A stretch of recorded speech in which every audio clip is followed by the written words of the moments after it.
कृष्ण वंदे जगद्गुरुम्। 18वां अध्याय का 62वां श्लोक।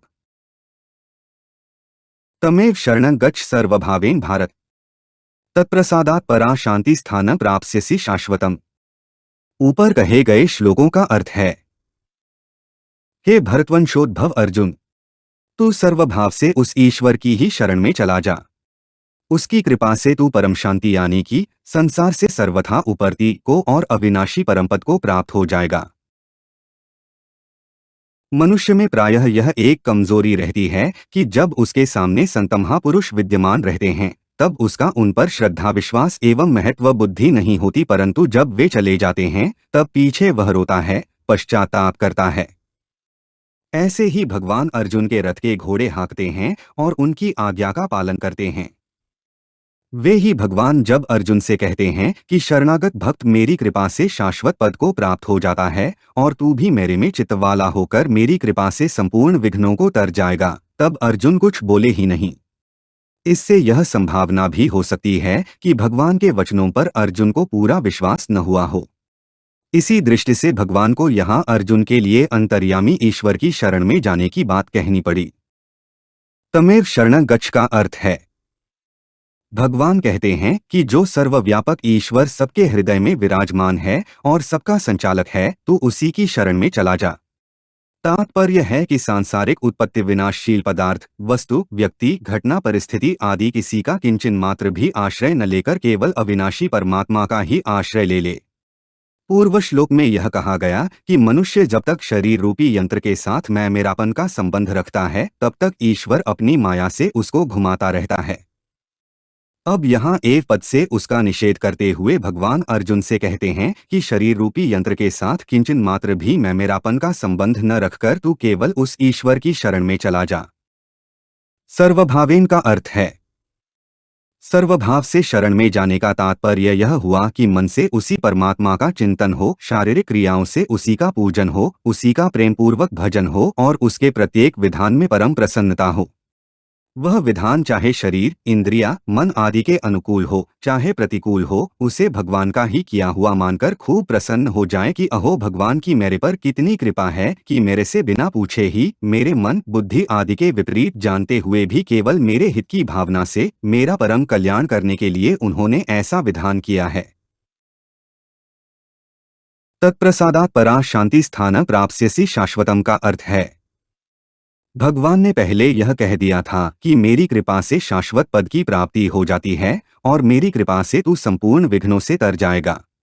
वही बात यहाँ कहते हैं कि उस अंतर्यामी परमात्मा की कृपा से तू परम शांति और शाश्वत स्थान यानी कि पद को प्राप्त कर लेगा। गीता में अविनाशी परमपद को ही प्राशांति नाम से कहा गया है, परंतु यहाँ भगवान ने प्राशांति और शाश्वत स्थान यानी कि परमपद दोनों का प्रयोग एक साथ किया है। अतः यहाँ परा शांति का अर्थ संसार से सर्वथा उपरती और शाश्वत स्थान का अर्थ परमपद लेना चाहिए। भगवान ने तमेव शरणं गच्छ पदों से अर्जुन को सर्वव्यापी ईश्वर की शरण में जाने के लिए कहा है।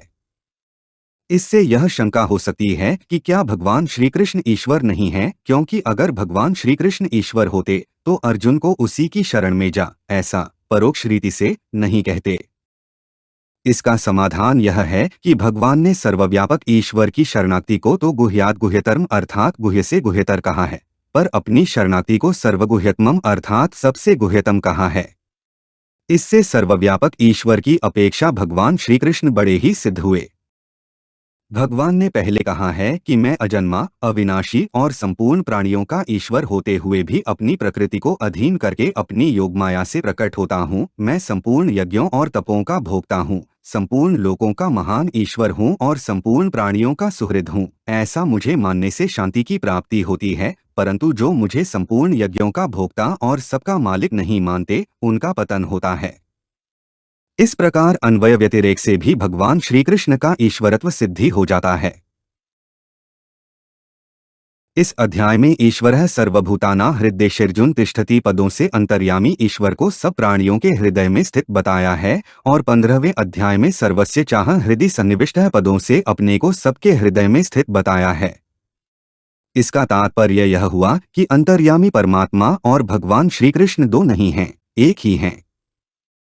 जब अंतर्यामी परमात्मा और भगवान श्री कृष्ण एक ही हैं, तो फिर भगवान श्री कृष्ण ने अर्जुन को तमें शरणं गच्छ क्यों कहा? इसका कारण यह है कि पहले 56वें श्लोक में भगवान ने अपनी कृपा से शाश्वत अविनाशी पद की प्राप्ति होने की बात कही और 57वें 58वें श्लोकों में अर्जुन को अपने परायण होने की आज्ञा देकर मेरी कृपा से संपूर्ण विघ्नों को तर जाएगा, यह बात कही। परंतु अर्जुन कुछ बोले नहीं, अर्थात उन्होंने कुछ भी स्वीकार नहीं किया। इस पर भगवान ने अर्जुन को धमकाया कि यदि अहंकार के कारण तू मेरी बात नहीं सुनेगा तो तेरा पतन हो जाएगा। 59वें और 60वें श्लोक में कहा कि मैं युद्ध नहीं करूंगा। इस प्रकार अहंकार का आश्रय लेकर किया हुआ तेरा निश्चय भी नहीं टिकेगा और तुझे स्वभावज कर्मों के परवश होकर युद्ध करना ही पड़ेगा। भगवान के इतना कहने पर भी अर्जुन कुछ बोले नहीं। अतः अंत में भगवान को यह कहना पड़ा कि यदि तू मेरी शरण में नहीं आना चाहता तो सबके हृदय में स्थित जो अंतर्यामी परमात्मा है उसी की शरण में तू चला जा। वास्तव में अंतर्यामी ईश्वर और भगवान श्री कृष्ण सर्वथा अभिन्न हैं, अर्थात सबके हृदय में अंतर्यामी रूप से विराजमान ईश्वर ही भगवान श्री कृष्ण हैं और भगवान श्री कृष्ण ही सबके हृदय में अंतर्यामी रूप से विराजमान ईश्वर हैं। हमारे चैनल को सब्सक्राइब करें। अगर यह वीडियो आपको अच्छी लगी तो वीडियो को लाइक करें, वीडियो को अपने दोस्तों के साथ शेयर करें, अपने सुझाव हमें कमेंट करके बताएं। जय श्री कृष्णा।